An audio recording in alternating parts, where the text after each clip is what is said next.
All right, just a couple of updates from me as to what's going on.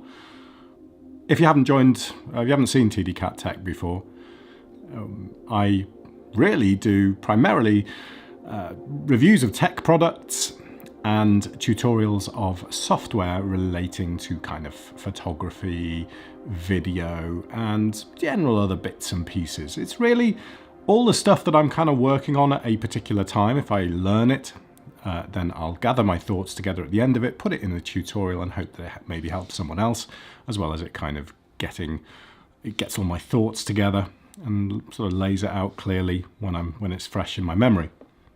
That's kind of how it works. The camera that I'm using today is my standard kind of AX53 camera, and I'm using it for the first time with the VideoMic Pro Plus from Rode, which normally I use the NTG3 mic, but I've got the VideoMic Pro Plus on it today. Don't know how it sounds. I haven't actually listened to any content on it yet, but I do plan to do a couple of videos on that, comparing it, for example, to the NTG3, or maybe also just running through the things that I like and don't like about it. There are already plenty of videos out there on the product, but you could say that about any YouTube video, couldn't you? I don't want to just promote my friend's kind of photography stuff or anything, because it's really kind of an odd thing to promote on YouTube, I suppose. But I was over at my friend Rod's the other day. He was trying out some of his latest studio kind of lighting. He's kind of getting into the whole, lighting with remote flashes and all different styles of lighting, and adding different numbers of lights to the mix to create sort of different, whether it be portrait lighting or I don't know, whatever. He knows more about it than I do. And it was an interesting day, or interesting afternoon. We spent 4.5 hours just taking a load of pictures, which it sounds a big, like, massive vanity project, because they were all pictures of me in various poses. But they came out great, and they're really nice images. Apart from the fact they're of me, they're really nice images to work with, because they're a good sort of baseline to work with and develop. So thanks very much, Rod, firstly for giving me the raw files of those. That was really, you didn't have to do that, but it's kind of favor for a favor, I suppose.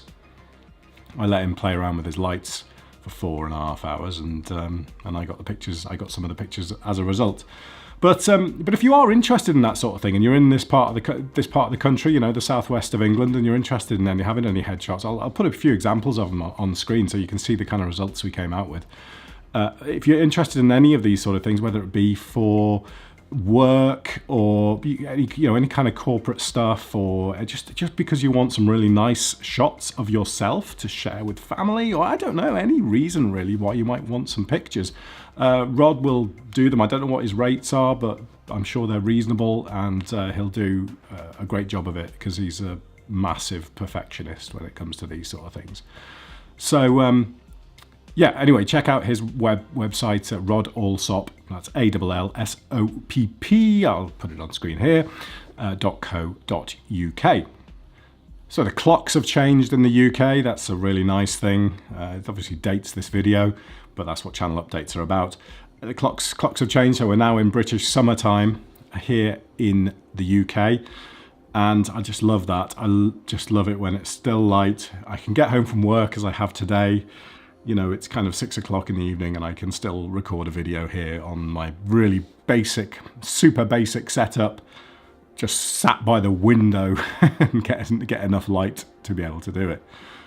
That's nice. But this weekend I plan to do a video with a friend of mine up on the Wirral. I'm driving 190 miles to do this video.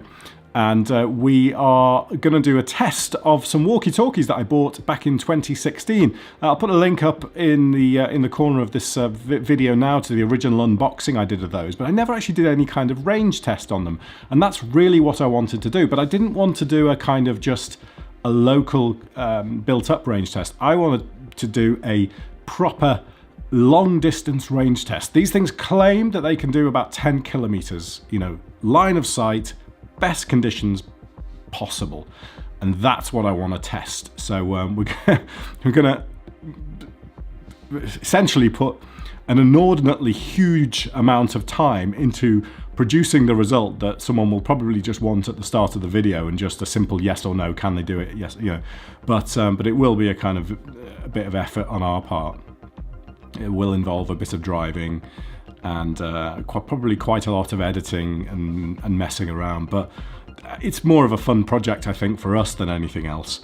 So watch out for that. That'll be coming up, I would have thought, within the next month or so, if we can get it filmed this weekend. There's supposed to be some kind of cold weather coming in, and the areas I will need to go to shoot this will be sort of quite elevated. So I don't want to be driving my car around in any kind of icy or snow type conditions, because it really is a bad car for those kind of conditions. But that'll be coming up, so watch out for that. Anything else that I feel like at the time I will put online, and just regular kind of reviews and stuff. Oh yeah, one other thing I was going to mention is Twitter. I have absolutely no followers on. I mean, I have something like 60 followers on Twitter. I have no followers, but I've been making a concerted effort to put more stuff on Twitter and just see what works in relation to kind of engagement. So I would ask, if you subscribe to the channel, or if you have any interest in kind of just tech opinions and things, I would ask if you could follow me on Twitter at TDCatTech. Again, I'll stick that in the bottom left-hand corner of the screen. But just to try and get my number of followers over 100. But anyway, the number of followers isn't actually very important. It's more about posting stuff and seeing what level of engagement they get, because obviously once something gets retweeted, it gets a lot of impressions, and then seeing how people engage with that retweet. And so if it gets retweeted by somebody with a lot of followers, then you can really get some good ideas about kind of whether people are willing to click on links. And one thing I have found is that people just do not click on video links. So when I post on Twitter in the past, I've really just said, oh, I've posted this YouTube video, and just done pretty much all that, and it just looks spammy, really, I think. So people just don't seem to click on links. They do, however, click on images. They do engage with images, and they seem to be more likely to click on actual links. So a link that's sort of, you can't clearly see where it's leading, but it's like just a bit.ly link or something. And anyway, if you would be so kind as to follow me on Twitter, it would make me feel really good, because then I might have more than like 60 followers on Twitter. But if not, as I say, it doesn't matter in the slightest. But I'm just putting some stuff out there and seeing how it goes. But yeah, so that's another thing that I've been working on. Not really anything to do with the YouTube channel, but the kind of content on Twitter that I'm putting up is related to the sort of thing that I would review or make videos on this channel. So thank you to everyone that's subscribed, and this is the March update. I will see you soon. Bye.